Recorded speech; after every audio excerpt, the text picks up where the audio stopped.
Olá, pessoal! Vamos dar início aqui a um aulão de português dos principais temas cobrados pela banca INCP, tá bom? Então, antes de a gente começar, não se esqueçam de se inscrever no canal, de dar uma força e compartilhar com os amigos. Bora começar então! Vamos dar início com o processo de formação de palavras. Existem dois processos, derivação e composição. No processo por derivação, há somente um radical e no de composição, há mais de um radical. A derivação se subdivide em prefixal, sufixal, prefixal e sufixal, parasintética, regressiva e imprópria. Vamos analisar cada uma delas. Na derivação prefixal, um termo antecede, ou seja, ele se posiciona antes da palavra primitiva, mudando o seu sentido. Por exemplo, antebraço. O ante é o prefixo e o braço é o termo primitivo. Na derivação sufixal, um termo se posiciona depois da palavra primitiva. Por exemplo, soneca, né? No soneca, o sufixo é o eca, que se combina com o sono. Na derivação prefixal e sufixal, junto à palavra primitiva, há tanto um prefixo quanto um sufixo. Além disso, é possível remover o prefixo ou sufixo sem mudança de sentido, diferente da parasintética, né? Como veremos adiante.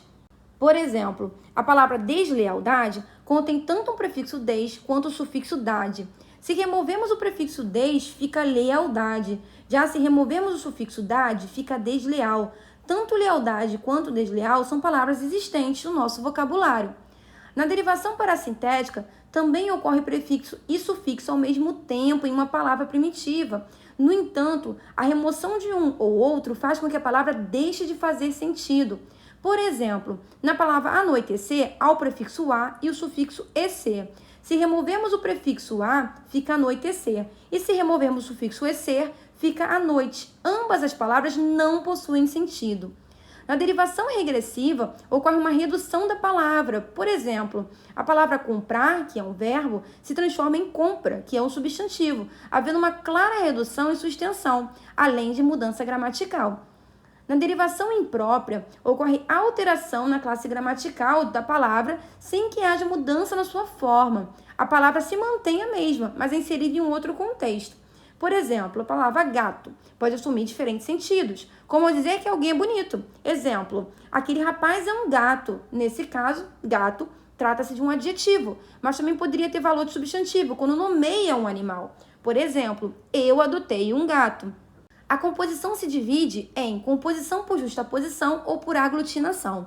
Na composição por justaposição, ocorre a combinação de dois ou mais radicais sem mudança no som referente à sua pronúncia original. Por exemplo, na palavra passatempo, ocorre a combinação de passa com tempo, sem qualquer mudança na fonética. Na composição por aglutinação, também ocorre a combinação de dois ou mais radicais, mas nesse caso, há mudança na pronúncia. Por exemplo, planalto é a combinação de plano mais alto. Bom, agora falaremos um pouco dos termos acessórios de uma oração. Iremos dar ênfase aqui ao aposto e ao vocativo, tá bom? Vamos lá. A função do aposto é especificar ou explicar melhor um outro termo. Por exemplo, Maria, filha de Joana, sempre chega cedo na escola. Filha de Joana está dando maiores informações sobre quem é Maria e por isso é classificado como aposto. O aposto possui diferentes classificações, tá? E normalmente vem entre vírgulas. Bom, vou citar alguns bastante recorrentes em prova. O aposto ele pode ser explicativo, quando ele assume o valor de explicação, como por exemplo, a astronomia, ciência que estuda os corpos celestes, faz parte do conteúdo das ciências naturais. Então, aqui está explicando quem é a astronomia, qual é a competência e onde ela é trabalhada. Tá? O aposto é enumerativo quando numera ou relaciona itens. Por exemplo, existem valores que não têm preço: tranquilidade, empatia, dignidade. O aposto pode ser resumidor também, quando retoma um termo. Exemplo, cuidar da casa, dar atenção à família, se dedicar ao trabalho. Tudo isso são tarefas diárias da maioria das pessoas. Agora falando de vocativo.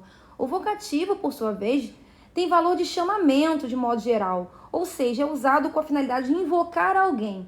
Além disso, o vocativo não mantém relação sintática com os outros termos da oração, sendo um termo independente, tá? Por exemplo, mãe, preciso de ajuda com o dever de casa, tá? Esse mãe seria o quê? Seria um chamamento, portanto, classificado como vocativo. Bom, agora vamos falar de colocação pronominal, tá? A colocação pronominal consiste na posição do pronome oblíquo átono em relação ao verbo. Lembrando que os pronomes oblíquos átonos são me, te, se, o, os, a, as, lhe, lhes, nos e vos. A colocação pronominal se divide em próclise, mesóclise e ênclise. Na próclise, o pronome oblíquo átono se posiciona antes do verbo. Isso acontece porque existem fatores de próclise, ou seja, palavras atrativas em relação ao pronome, como palavras com valor negativo, não, nunca, ninguém, conjunções embora, se, que, advérbios aqui, lá, adiante, em frases com valor exclamativo ou ainda que exprimam algum desejo, como por exemplo, que Deus te guarde, né? Percebam que o pronome oblíquo átono, o ti, ele fica antes do verbo, que Deus te guarde, e não que Deus guarde-te. No caso da maioria dos pronomes também, como os interrogativos, indefinidos, demonstrativos e relativos. Por exemplo, alguém te ouviu naquela barulheira? Percebam, né, que o ti está após o pronome alguém. Alguém te ouviu e não, né, iniciando a oração. Além disso, em frases com preposição em, mais o verbo no gerúndio, tá com aquela terminação NDO. Por exemplo, em se tratando de dinheiro, tudo é possível.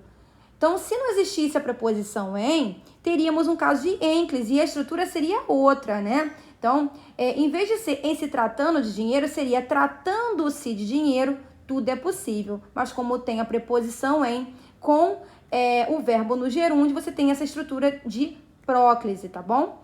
Bom, agora falando de ênclise.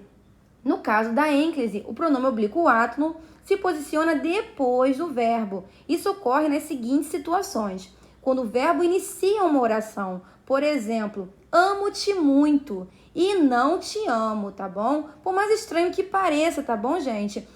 O certo é amo-te e não te amo. Por quê? Porque o verbo amar está iniciando uma oração. Embora, né, na língua falada, a gente se refira como te amo. Quando o verbo se encontra no imperativo na forma afirmativa, exemplo, traga minha caneta que se encontra na mesa. Aqui nós temos o quê? Nós temos uma ordem, por isso imperativo e também afirmativo, tá? E por isso que você tem um caso de ênclise, traga-me e não me traga. No caso de orações reduzidas, tanto no gerúndio quanto no infinitivo. Por exemplo, a menina pulou, assustando-se com barulho. Percebam, né, que nesse caso, o assustando está no gerúndio, você tem uma situação aqui de oração reduzida e fica assustando-se, né, com ênclise e não se assustando. Por fim, na mesóclise, o pronome oblíquo átono se posiciona no meio do verbo. A mesóclise ocorre quando o verbo está no futuro do presente ou do pretérito, tá? Ou no futuro do pretérito do modo indicativo. Por exemplo, procurar-me-iam caso fosse necessário. Esse procurar-me-iam, na verdade, é procurariam-me, tá? Me procurariam. Então, nesse caso, você tem um verbo, né, no futuro e por isso você tem um caso de mesóclise. Bom, pessoal, eu espero muito que esse conteúdo tenha contribuído para os estudos de vocês. Eu vou deixar aqui na tela final playlists de resolução de questão de diferentes bancas, tá? Não só da INCP, quanto da Selecom, da FGV, entre outras, para vocês estarem maratonando e estudando muito para o concurso de vocês, tá bom? Bons estudos e até o próximo vídeo. Tchau, tchau!